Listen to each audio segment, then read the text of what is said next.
নির্বাচন কমিশনের আসন পুনর্নির্ধারণের খসড়া প্রস্তাবে বাগেরহাট জেলার একটি সংসদীয় আসন কমিয়ে 3টিতে রূপান্তরের সিদ্ধান্তের বিরুদ্ধে রাজধানীতে বিক্ষোভ জানিয়েছে জেলার সর্বস্তরের নাগরিক ও রাজনৈতিক নেতৃবৃন্দ। বৃহস্পতিবার দুপুরে ঢাকা জাতীয় প্রেস ক্লাবের সামনে আয়োজিত মানববন্ধনে বাগেরহাট জেলার সর্বসাধারণ ও নাগরিক সমাজ এবং সর্বদলীয় সম্মিলিত কমিটির ব্যানারে অংশগ্রহণ করেন বিভিন্ন রাজনৈতিক দলের নেতা, পেশাজীবী, শিক্ষক, শিক্ষার্থী ও সাধারণ মানুষ। মানববন্ধনে বক্তারা অভিযোগ করেন, নির্বাচন কমিশন বাগেরহাটের রামপাল ও মোংলা উপজেলা নিয়ে গঠিত 3 নম্বর আসনটি বিলুপ্ত করে তা বাগেরহাট 2 ও বাগেরহাট 4 আসনের সঙ্গে যুক্ত করার খসড়া প্রকাশ করেছে। এই সিদ্ধান্ত জেলার মানুষের রাজনৈতিক অধিকার হরণ করবে এবং প্রতিনিধিত্বে বৈষম্য তৈরি করবে বলে তারা আশঙ্কা প্রকাশ করেন। বাংলাদেশের 64টি জেলার মধ্যে 63টিতে কোনো আসন কমানো হয়নি, কেবল বাগেরহাটেই করা হয়েছে। এটি কোনো দলের দাবি নয়, বরং জনগণের অধিকার। আমরা 4টি নয় বরং 5টি আসন দাবি করছি। সদর উপজেলাকে একটি আলাদা আসন করে বাকি 8টি উপজেলাকে 4টি আসনে ভাগ করতে হবে। এতে মানুষের ন্যায্য প্রতিনিধিত্ব নিশ্চিত হবে। নির্বাচন কমিশনের এই সিদ্ধান্ত অবিলম্বে বাতিল করতে হবে, তা না হলে জনগণ কঠোর কর্মসূচি দিতে বাধ্য হবে। আজকের এই মানববন্ধনের মাধ্যমে আমরা সেই বার্তাই পরিষ্কারভাবে দিচ্ছি।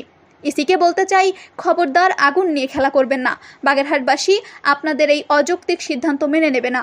গণবিচ্ছিন্ন সিদ্ধান্ত জনগণ মানে না।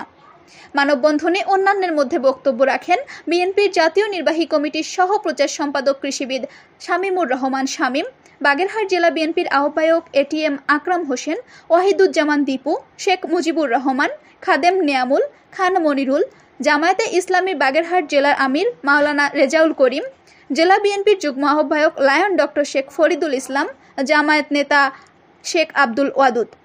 বক্তারা বলেন, সুনির্দিষ্ট ষড়যন্ত্রের অংশ হিসেবে বাগেরহাটকে রাজনৈতিকভাবে কোণঠাসা করার চেষ্টা চলছে। অথচ দেশের অনেক উপজেলায় এক একটি আসন থাকলেও জনসংখ্যা ও আয়তনের ভিত্তিতে বাগেরহাটের অবস্থা আরও সুদৃঢ়। জেলা বিএনপির যুগ্ম আহ্বায়ক ফরিদুল ইসলাম বলেন, এটি কোনো আবদার নয়, এটি আমার সাংবিধানিক অধিকার। আমরা বঞ্চিত হতে চাই না, বরং আমরা আমাদের সাংবিধানিক অধিকার ফিরে পেতে চাই। বক্তারা 10 আগস্টের মধ্যে নির্বাচন কমিশনের খসড়া বাতিল করে পুরনো 4টি সংসদীয় আসন পুনর্বহালের ঘোষণা দাবি করেন। অন্যথায় কঠোর কর্মসূচির হুঁশিয়ারিও দেন তারা।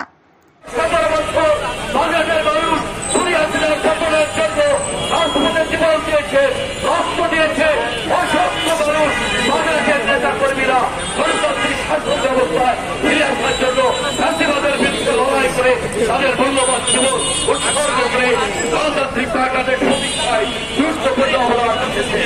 আজও যদি আমাদের লড়াই করতে হয়, বাঙালিদের অধিকার, মানুষের অধিকার